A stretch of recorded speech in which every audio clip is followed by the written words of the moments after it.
And in regards of the last video, I'm trying to make a wonderful example out of it, because for me in my lived experience and family life, which I don't have my own family yet, which might never come. So that's that. Is that for me mostly one of my parents was just saying yes and the other one was saying no, and the other one was saying yes and the other one was saying no. And whenever I asked for something, mostly then, it was like, wow, now I'm truly fucked, because I gotta go with the parent that I'm more around, right? And nowadays in their old age, and especially my father turning 70 and whatever, there is who also around this time now has his design solar return. Anyways,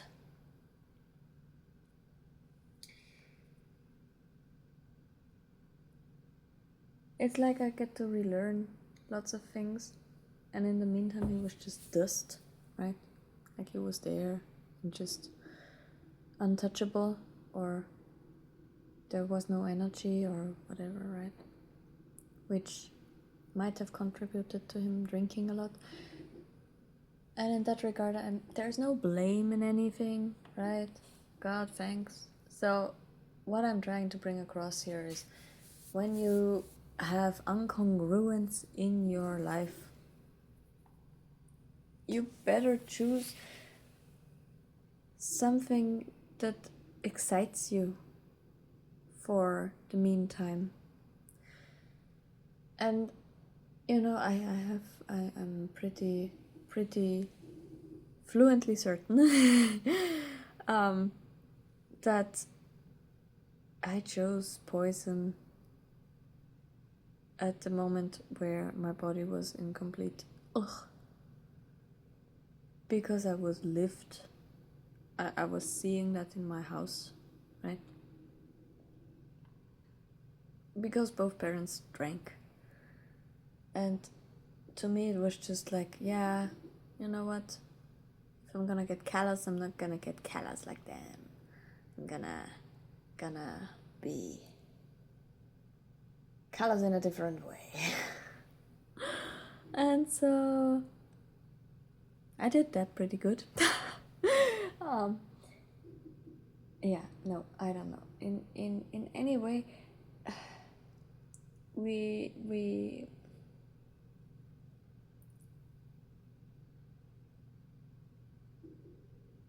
when we get confronted with the people who are supposed to do right for you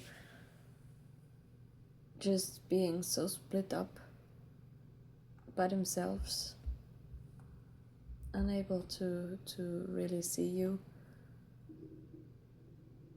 that they just say something that they would do instead of ask you if you're a generator, right? Or invite you to whatever, to try it out, have a sniff time, have a get to know me moment. It's like that's the only way when you can really rely on nothing but your cognitive value. Actually, I wanted to say that's a good moment for trusting your body, your aura, for strategy and authority, right? And yet if there's nothing to respond to, and you haven't developed whatever sixth sense it is that you have,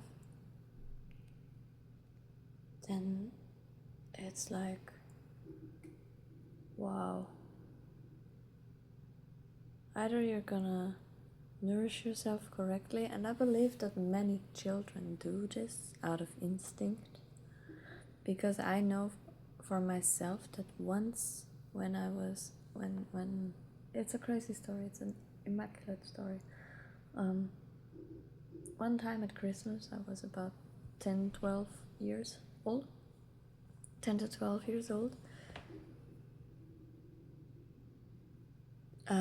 There was food And then I didn't make it to the christening because I said to my mother, I'm gonna go to bed.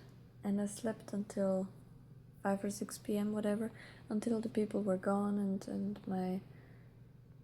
the christening happened and my people were in front of the TV, and it's like, so I woke up with a fever and I was sick for about 2 to 3 days, and I don't know what impact that would have had in the sense of if I was under 7 years old. However, I know that the instinct of the body will always be to nourish itself correctly first.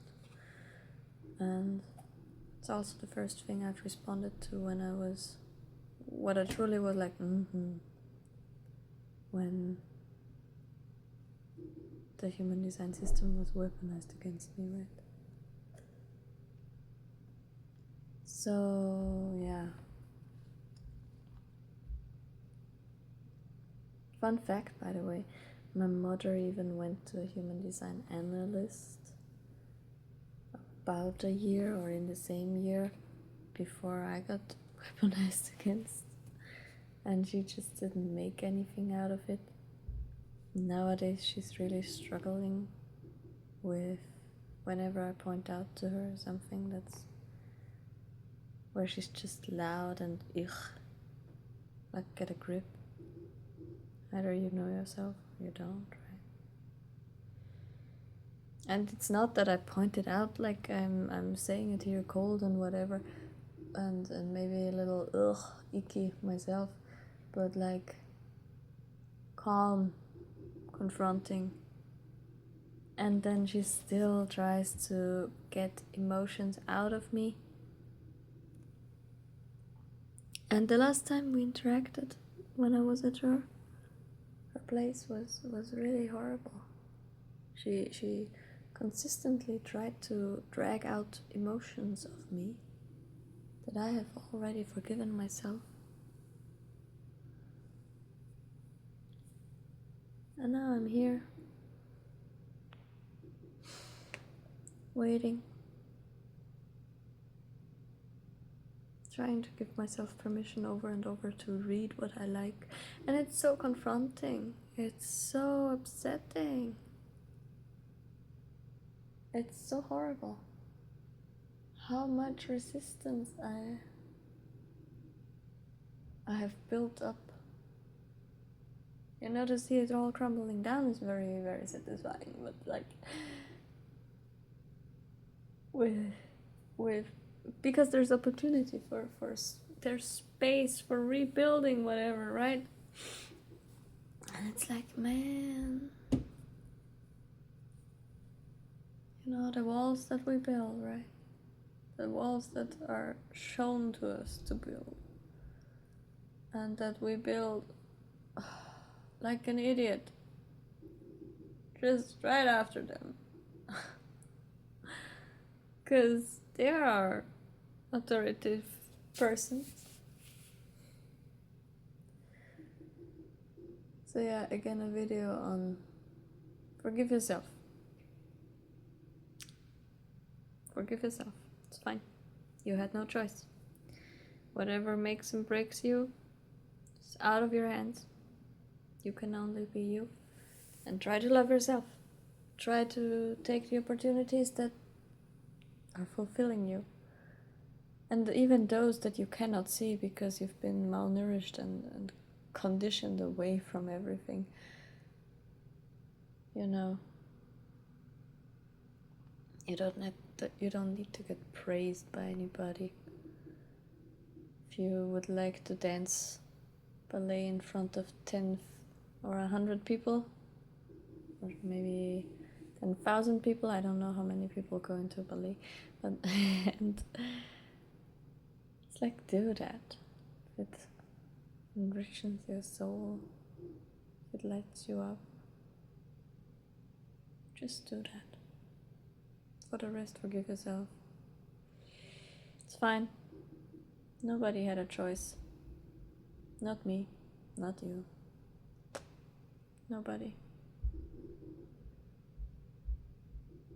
We're in here. We got this on our own. We're in here on our own. And every vehicle that has a passenger, just don't let the passenger drive. You know? You got it. It's your life. Let the passenger see what it's here to see.